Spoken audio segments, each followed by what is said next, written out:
먼저 현대오토에버 김동영 연구원입니다. 예, 현대오토에버 목표 주가를 71,000원으로 상향 조정했습니다. 주가는 9월 들어서만 40% 급등세를 보였는데요.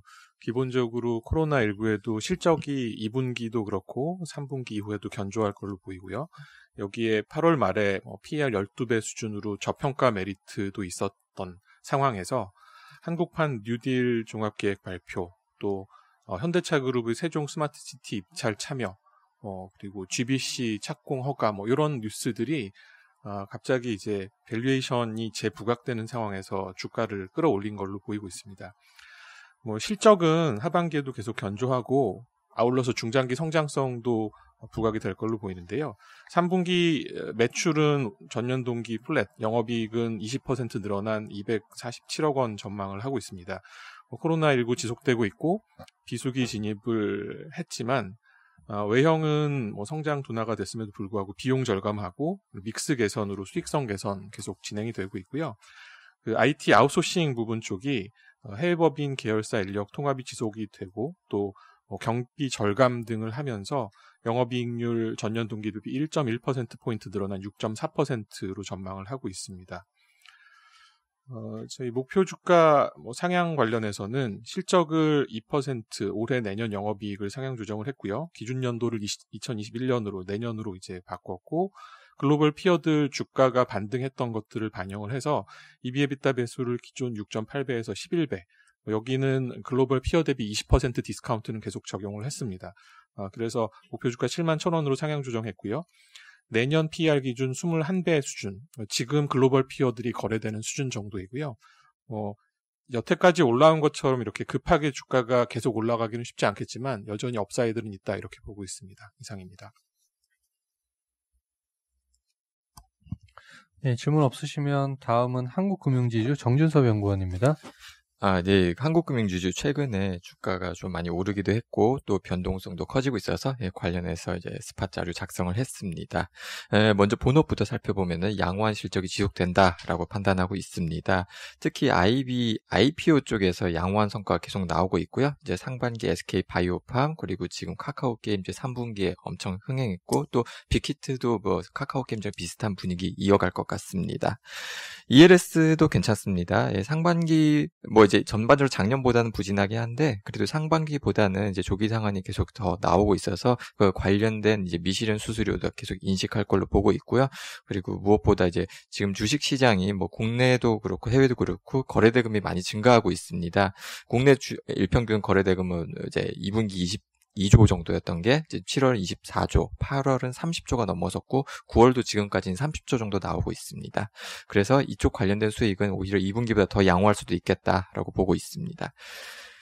요즘 카카오뱅크 관련해서 이제 기대가 많이 커지고 있는데요. 일단 한국금융지주는 카카오뱅크 지분 33.5% 들고 있습니다. 그리고 이거 관련해서 이제 계좌 개설 이벤트나 이렇게 이제 연계하는 이제 시너지도 계속 발생을 하고 있고요. 그리고 만약에 IPO를 하게 되면은 이제 신주 발행돼서 지분율이 하락하는 만큼은 이제 지분법 처분이익도 발생할 예정입니다. 예를 들어서 이제 신주 발행 20%를 가정했을 때 이제 상장했을 때 PBR이 2배다. 그럼 1,000억, 3배면 2,000억. 그렇게 PBR이 올라갈 때마다 대략 1,000억씩 이제 처분이익을 인식할 걸로 예상을 하고 있고요.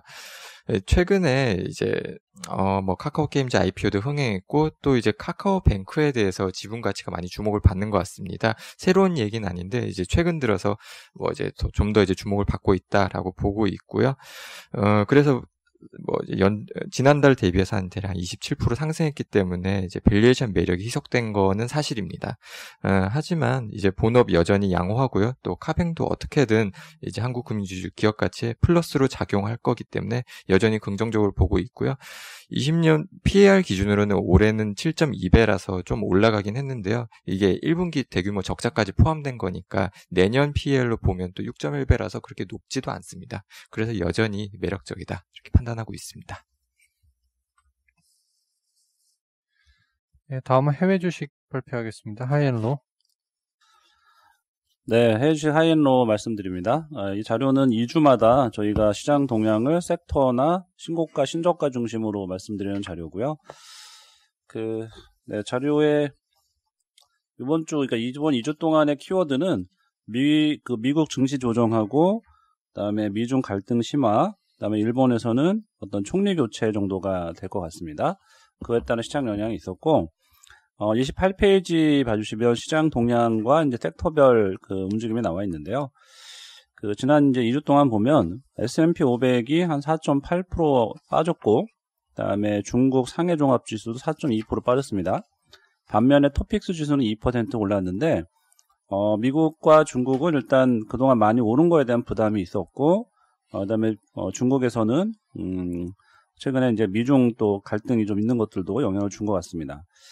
반면에 일본에서는 아베노믹스 이후에 아베노믹스 때문에 이제 주가 좋았다고 뭐 이런 생각을 했었는데 좀 바뀌니까 걱정을 했다가 그게 이제 좀 빠졌다는 게 그 전에 초에 나타났었는데 지난 2주 동안에는 다시 이제 정치적 안정화 기대가 되면서 주식시장이 빠르게 회복하는 모습을 보였고 상대적으로 일본 지수가 2% 정도 오르는 데 기여를 했습니다.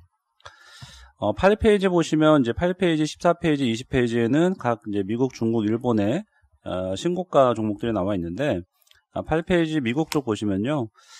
대부분 섹터가 이제 좀 하락을 했고요.